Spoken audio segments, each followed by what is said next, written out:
আল্লাহ বলেন ভয় করো ওই দিনটাকে যেই দিন সব আল্লাহর দিকে যাইবা, গেলেই শেষ না।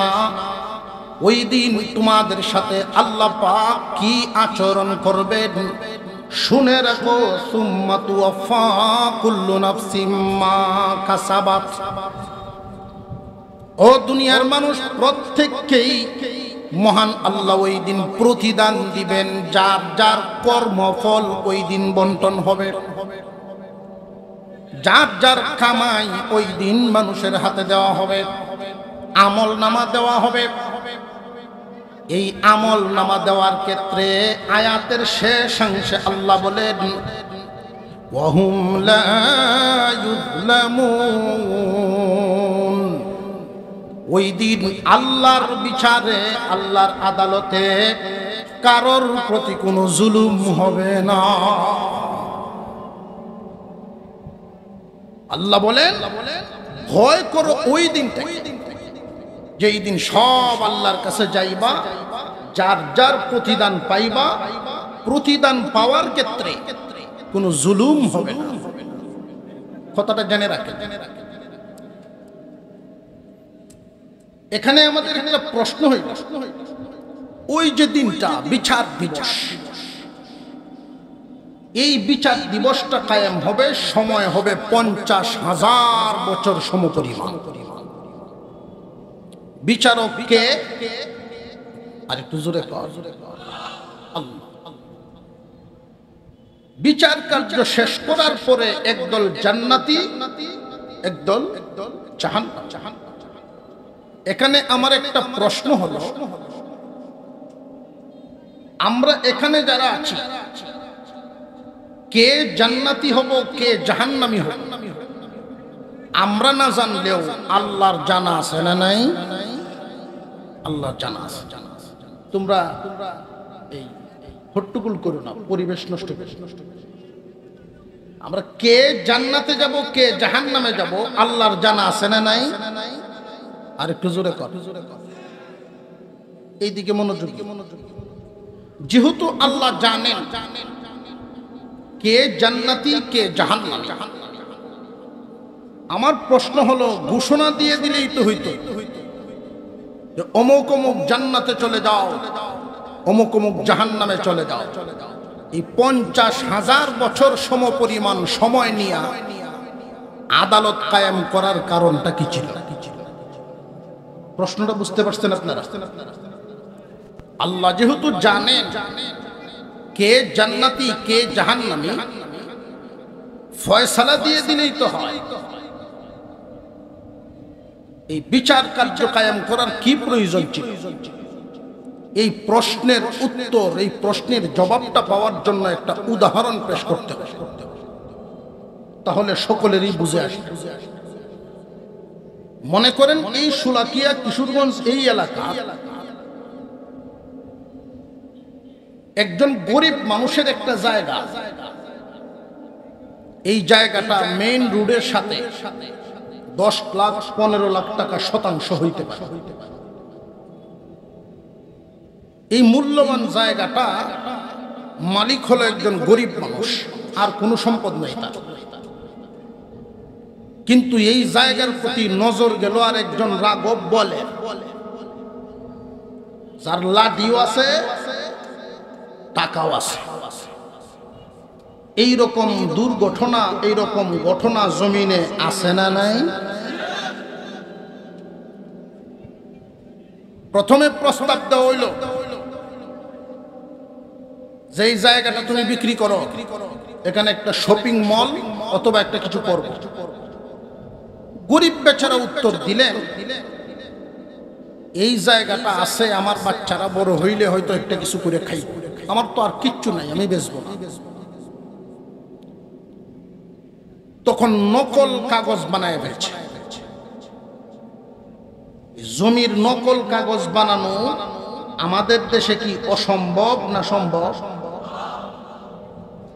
যেই দিন অতীতে আমরা পার করছি, পৃথিবীর অন্য দেশে যদি লাগতো 6 মাস, আমরা 2 মাসেই পারি।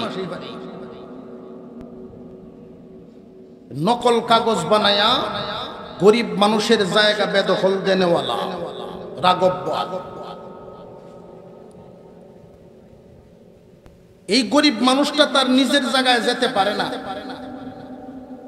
শক্তির বলে লাঠির বলে জায়গা দখল নিয়ে নিছে। কথাগুলো মনোযোগ দিয়ে শুনুন, অসুবিধা হইতেছে আপনাদের কোন?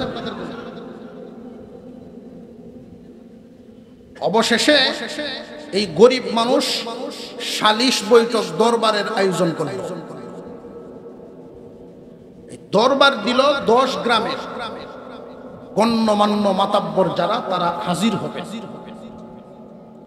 যেই দিন দরবার, এর আগের দিন রাত্রে মাতাব্বরদের বাড়িতে ধনী লোকের পক্ষ থেকে এক একটা কাম পাঠায় দেওয়া হয়েছে। আর এই কামের ভিতরে তাবিজ ভরা। তারা বুঝে আসতেছে আপনার? কামের ভিতরে যেই তাবিজের অ্যাকশন ডাইরেক্ট। পরের দিন যখন দরবার শুরু হলো, একজন মাতাব্বর দাঁড়ায় বললেন, জমির আলাপ পরে এরকম একজন সম্মানী মানুষের বিরুদ্ধে দরবার কেন ডাকলো? আগে হে আলাপ করো। এখন যিনি দরবার ডাকছে তার বিরুদ্ধে গেল রায়। এই এলাকাতেই থাকতে হতো না, সুলাক্কি এলাকাতেই জায়গা নাই তার। এখন জায়গাও গেছে, বাসাও গেছে। এমন নজির জমিনে আছে না নাই? উনি গেল কোর্টে, এলাকার মাতাব্বররা তো টাকায় বিক্রি হয়ে গেল। কোর্টে গিয়া মামলা দিল। মামলার নকল উঠাইয়া প্রত্যেক এলাকার কিছু বড় বড় নেতা সংসদের আশপাশে ঢাকা শহরে বসবাস করে, এমন আছে না নাই? নেতার কাছে ফোন দিচ্ছে। রাঘব বোয়ালে ফোন দিয়া কয়, অমুকের ভূত অমুক আমার নামে মামলা দিছে, আমি জীবন কাটাইলাম এই দলের লেগে,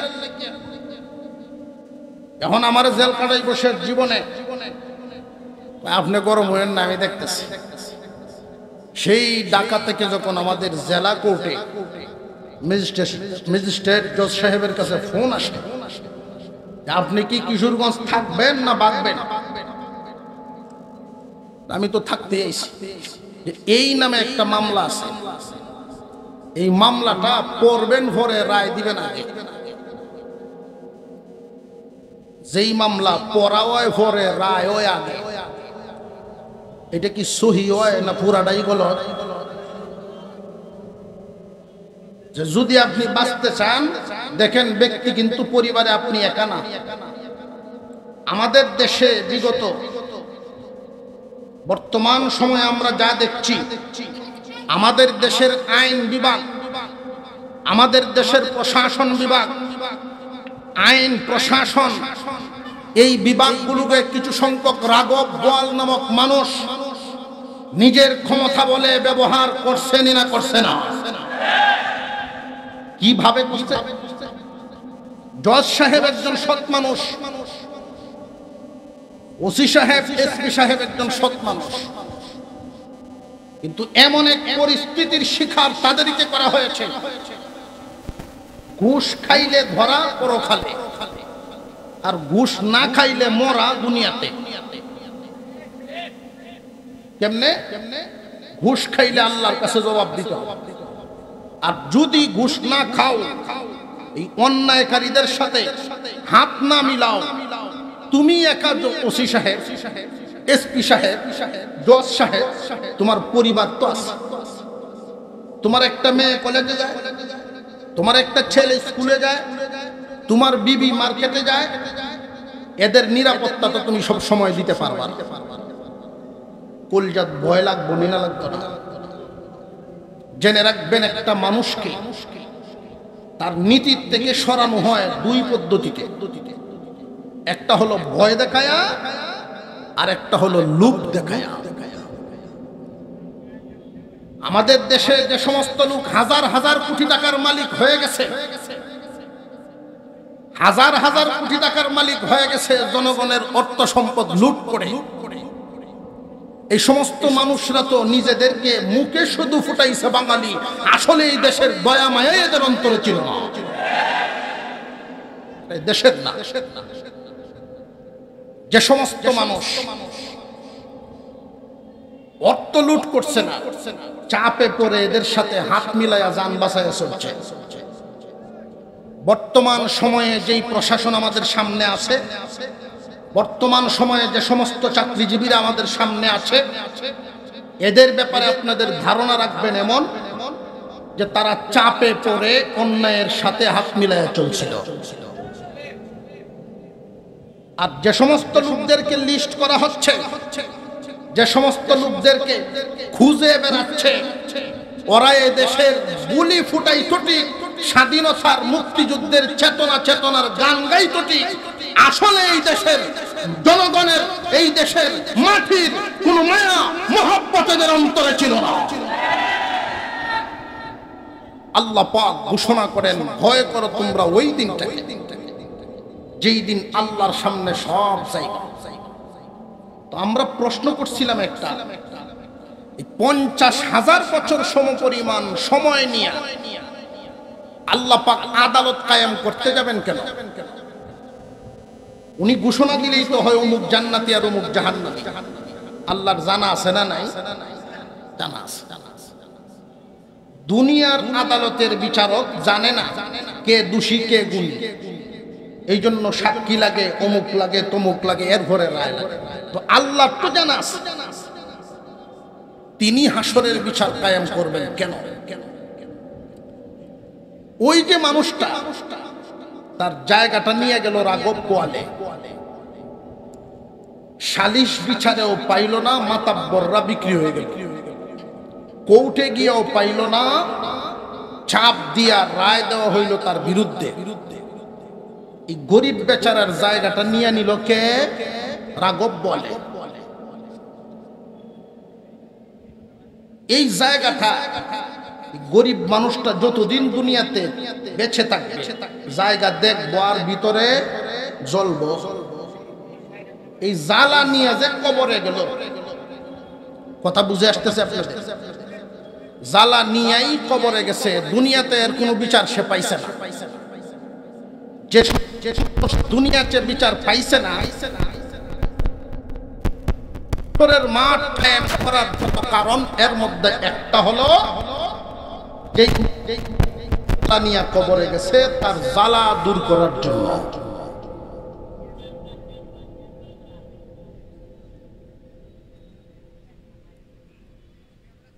আমরা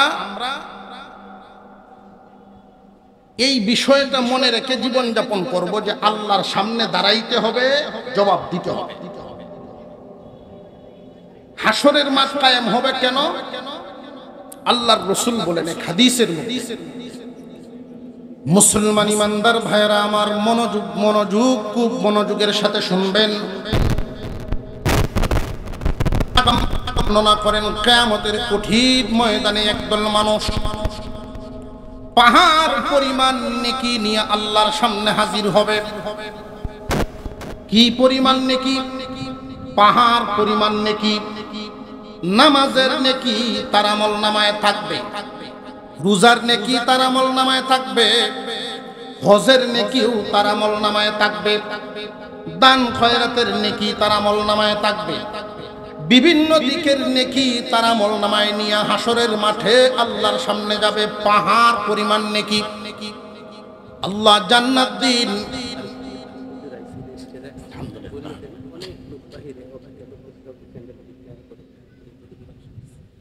এই বিষয়টা আপনাদের সামনে বুঝাতে চাচ্ছি।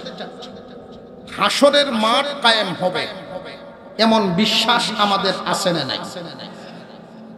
হাদিসের মধ্যে অবশ্যই আপনারা শুনেছেন এই একটা দিন হবে 50,000 বছর সমপরিমাণ লম্বা।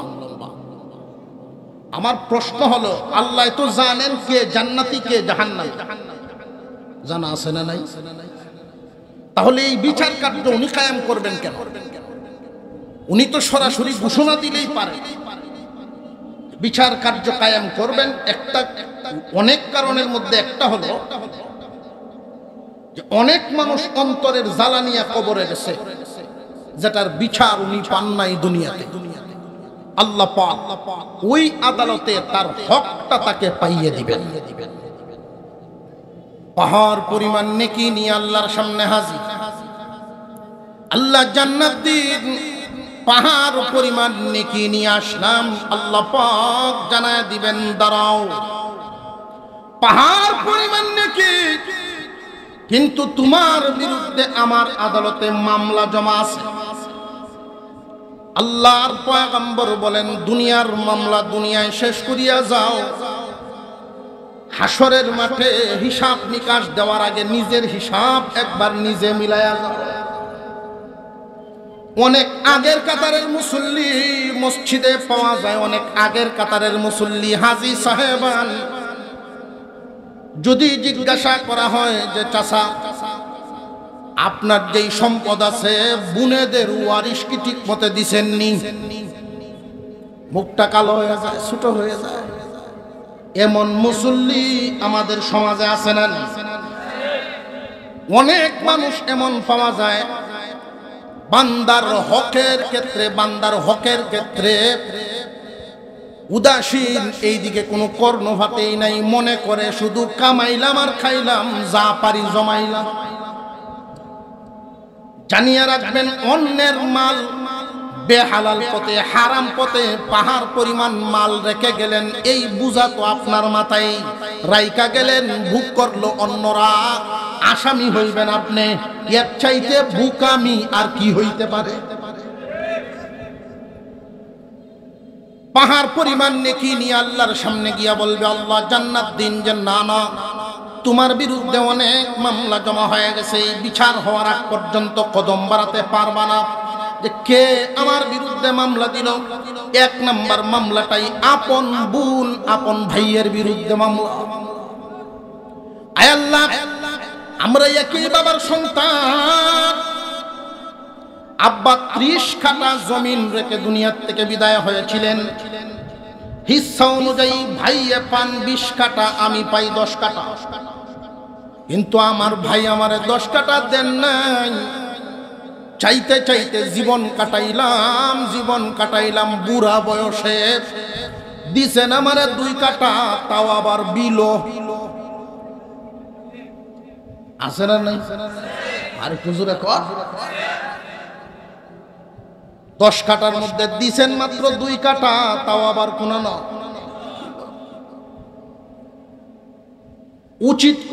উচিত হলো বাবার ইন্তেকালের পরে হুজুরে আকরাম সাল্লাল্লাহু আলাইহি ওয়াসাল্লাম আইন করে গেছেন, নারীর অধিকার বাস্তবায়ন করে গেছেন, ঘোষণা করে গেছেন বাবার সম্পত্তি যখন বন্টন করা হবে তখন হিস্সা নেওয়ার ক্ষেত্রে বুনে নিবে আগে, বাইয়ে নিবে পরে।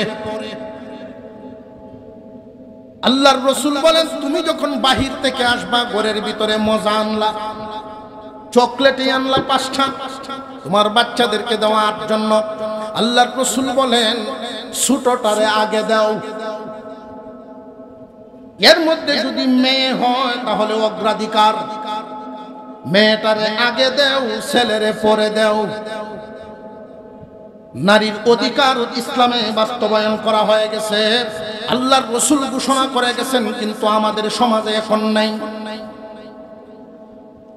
একটা সমাজ শুধু নারীর অধিকার নিয়ে স্লোগান দেয় সমান অধিকার, কিন্তু সমাজের মধ্যে এগুলো বাস্তবায়ন হয় না। বাবার সম্পত্তি যতটুকুন রাখা হয় ভাইয়ে যেইভাবে পাবে, বোনের অংশ বোনে সেইভাবে পাবে।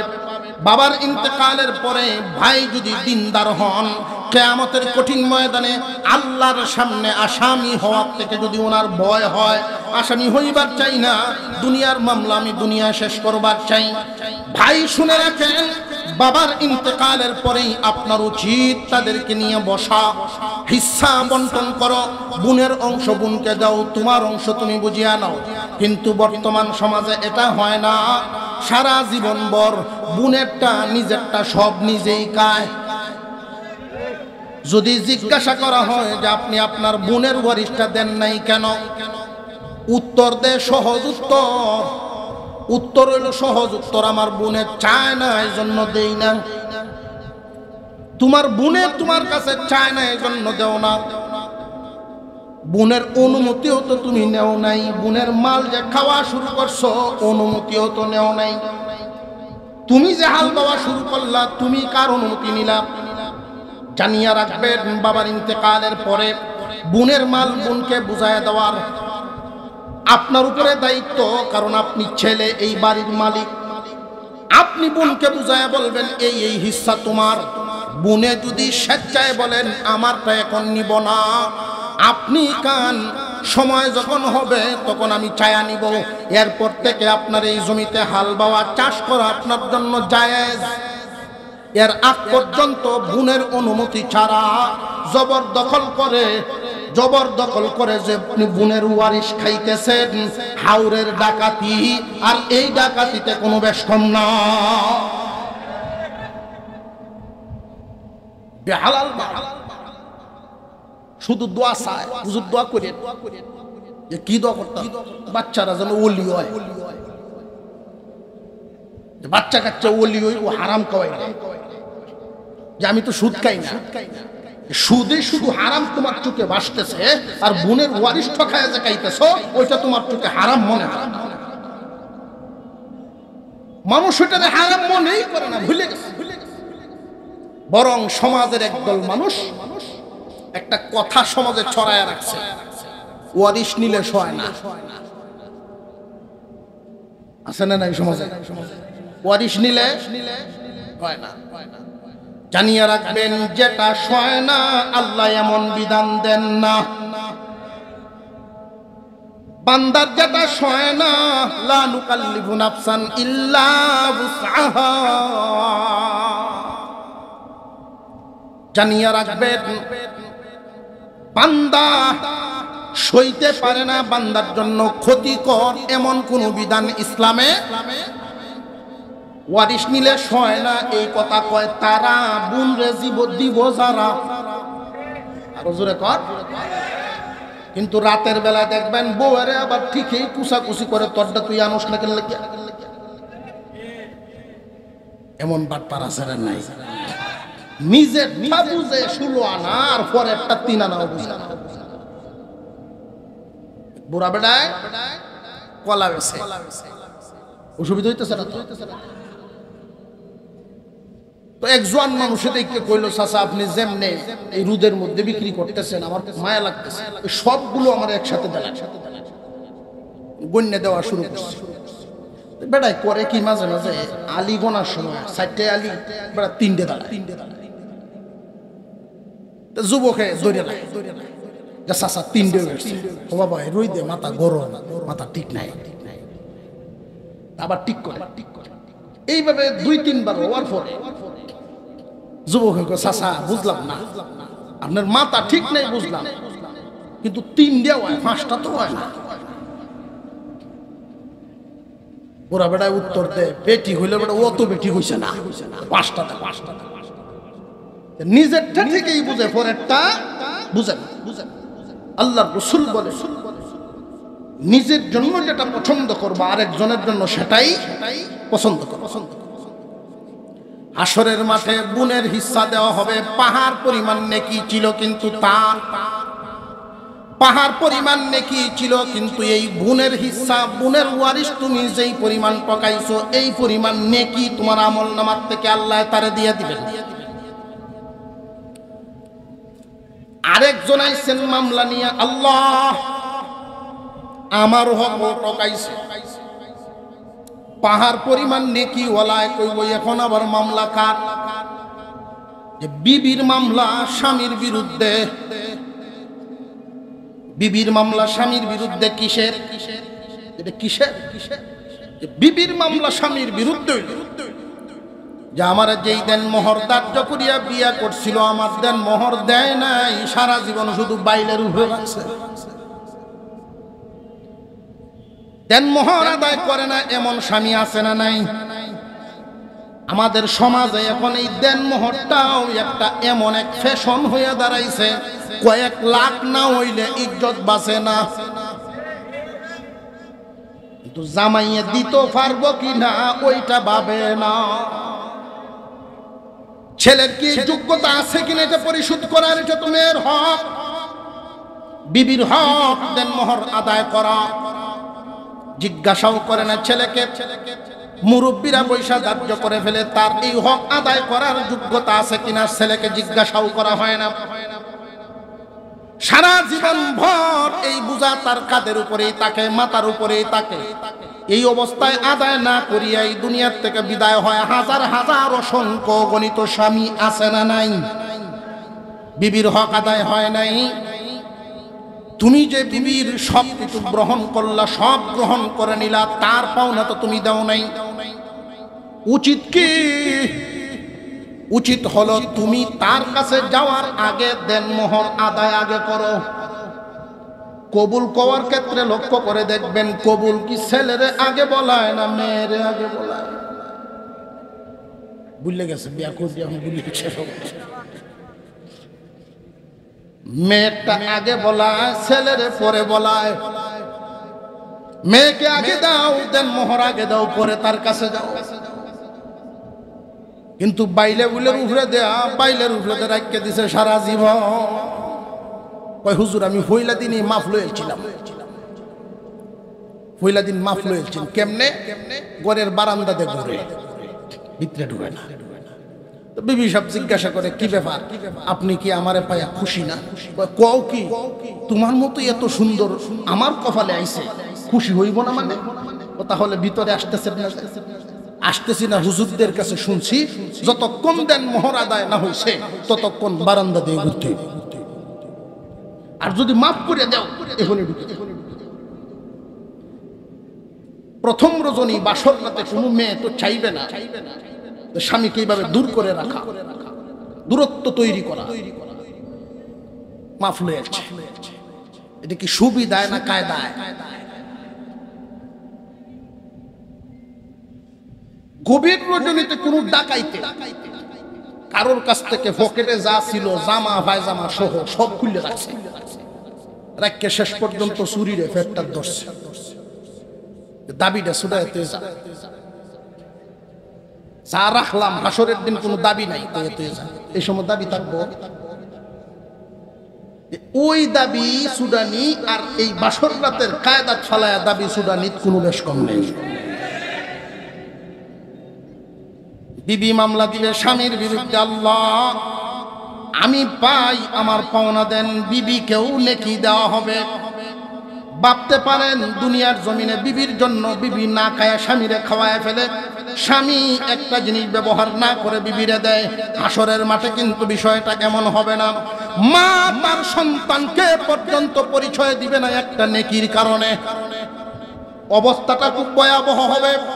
দুনিয়ার মামলা দুনিয়ায় শেষ করে যাবে, বিশেষ করে বান্দার হক, বিশেষ করে বান্দার হক।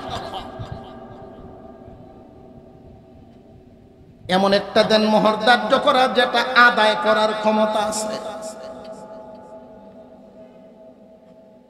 আমার এক মুসল্লি শহরের ব্যাপারে, এটা তো ফ্যাশনে দাঁড়াইছে, আগেই বললাম 10 লাখ 15 লাখ না হইলে কাবির ইজ্জত বসে না। মুসল্লি দোয়া চাইতেছে, হুজুর ছেলেরে তো বিয়া করাইছে, আলহামদুলিল্লাহ। কোন দিক দিয়ে? যে অমুক কানে। হুজুর 10 লাখ টাকা কাবিন দিছি, 10 লক্ষ 1000 1 টাকা। বলে তুই 1 টাকা কেন লাগি দিতে? কয়টা সিস্টেম আগের থেকে উই আইছে। 10 লক্ষ 1000 1 টাকা। আপনার ছেলে কি করে?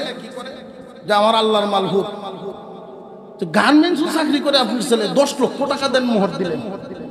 আপনি কি ভাবছেন প্রতি মাসেও যদি 1000 টাকা মেয়েটারে দিয়ে যায়, এই 10 লক্ষ আদায় করতে কতদিন লাগবে তার? হুজুর আপনারা যেমনে কোন অত কঠিন না। কেন? কয়টা কাতাতে তাহে দেওয়ান লাগে না, ওইটা খাতা তৈরি হাতা দেওয়ান লাগে না। আমি বললাম দেওয়ান যদি না লাগে, সমাজ বাঁচাইতে গিয়া, সমাজ দেখাইতে গিয়া 10 লাখ দিছে। 10 লাখ কেন 10 কোটি দিতে? সমাজে যখন দেখাই যান 10 কোটি দিতে, হুজুর আরো বাড়াই কাজীর ফিসটি খুব বেশি ধরে, কাজীর ফিস ধরে বেশি, এই জন্য কমায়। আমরা ছাত্র জীবনে একটা দোকান থেকে বাকি আনতাম, পাইনাপেল বিস্কুট বুঝলে লাইছেন আপনারা, ছিল পাইনাপেল বিস্কুট ছিল 10 টাকা করে প্যাকেট। তো একটা নিলে আমাদের 2-3 দিন নাস্তা চলে। তো এক ছাত্র রে দোকানদারে বাকি দেয় না, টেহা লইয়া ঘুরা। তো একদিন গিয়া কয়, দাদা তুমি যত কো আমি এতই দেব, তবু দেও। তুই নিলে 15 টাকা লাগবে, বিস্কুটের বান্ডি 10 টাকা, তুই নিলে 15 টাকা, ঘুরাস বেশি, তোমার 15 দেব। আমি জিজ্ঞাসি যে ভাই আপনি যে 10 টাকার মাল 15 টাকা দিয়ে আনলেন, 25 টাকা হইলে অসুবিধা নাই, যে কেরে দেও নেই নিয়ত নেই দেয়ার, যদি নিয়ত না বেশি হইলে কি আর কম হইলে। হাসরের বিচারে আল্লাহর সামনে কি জবাব দেওয়া লাগবে না লাগবে না? ও ভাই লম্বা করার সুযোগ নাই, মুআজ্জাজ মেহমান অপেক্ষায়, উনি চলে আসবেন। আমি আপনাদেরকে জিজ্ঞাসা করি, বান্দার পাওনা আদায় করার আগ পর্যন্ত আল্লাহর কাছে মাফ পাবেন না। কেউ যদি কোনো বান্দার হক নষ্ট করে, অর্থই হোক, জায়গাই হোক, ইজ্জতেই হোক, কোনো বান্দার হক নষ্ট করলে আল্লাহ মাফ দিবেন না। কথাটা মনে রাখবেন, বান্দার হক নষ্ট করলে আল্লাহ মাফ দিবেন না।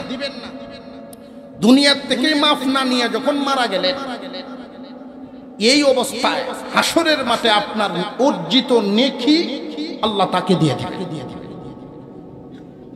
হাদিসের মধ্যে আসছে, একদল মানুষ পাহাড় পরিমাণ নেকি নিয়েও অবশেষে সে মিসকিন হয়ে যাবে।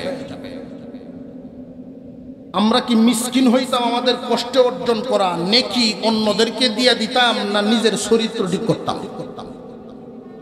এই কথাটা মনে রাখবেন ভাই।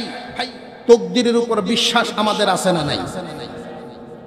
জানিয়া রাখবেন আমাদেরকে বানাইছেন কে? রিজিকের মালিক কে? আমাদের কাজ হলো হারাম থেকে বেঁচে থাকা। কথাগুলো মনে রাখবেন, আমাদের কাজ হারাম থেকে বেঁচে থাকা, আল্লাহর কাজ হালাল খাওয়ায়া বাছায়া রাখা। আল্লাহ আমাদেরকে বানাইছেন, উনি আমাদেরকে হালাল খানা খাওয়াই বাছায়া রাখবেন। আমাদের দায়িত্ব হারাম থেকে বেঁচে থাকা, আল্লাহ আমাদেরকে হালাল খাওয়াইবেন। আপনার তাকদীরে যদি থাকে আপনি 100 কোটি টাকার মালিক হবেন, হালাল পথে চলেন, হালাল উপার্জন করেন, জীবনে কোনোদিন হারাম গ্রহণ করেন না। হালাল পথে চলতে চলতে এমন অবস্থা 100 কোটি টাকা কামাই করার মতো অবস্থা আপনার নাই। আপনি কামাইলেন 1 কোটি, কিন্তু তাকদীরে আপনার জন্য লেখা আছে 100 কোটির মালিক হবেন। কামাইলেন 1 কোটি, বাকি 99 কোটি টাকা ব্যবস্থা করবেন তিনি। তাকদীর লেখছেন যিনি। কথা বুঝে আসতেছে? পক্ষান্তরে আপনার তাকদীরে লেখা আছে জন্ম থেকে নিয়ে মৃত্যু পর্যন্ত আপনি ভোগ করবেন 1 কোটি, কিন্তু হালালে হারামে মিলায় আপনি কামাইলেন 100 কোটি। খুদার কসম, 1 কোটির বাহিরে 1 পয়সাও আপনি ভোগ করতে পারবেন না। কামাইলেন কি ভোগ করতে পারবেন না।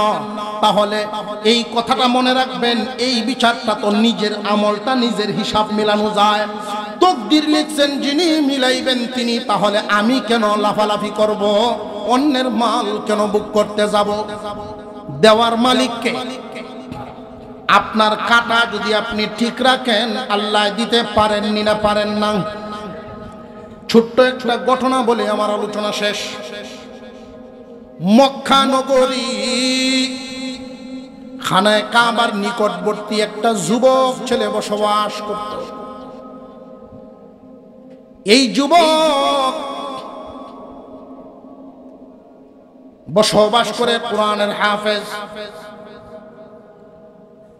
খুব গরিব মানুষ, কাজ করলে খাবার আছে, কাজ নাই খাবার নাই, এমন হালত তার অর্থনৈতিক অবস্থা।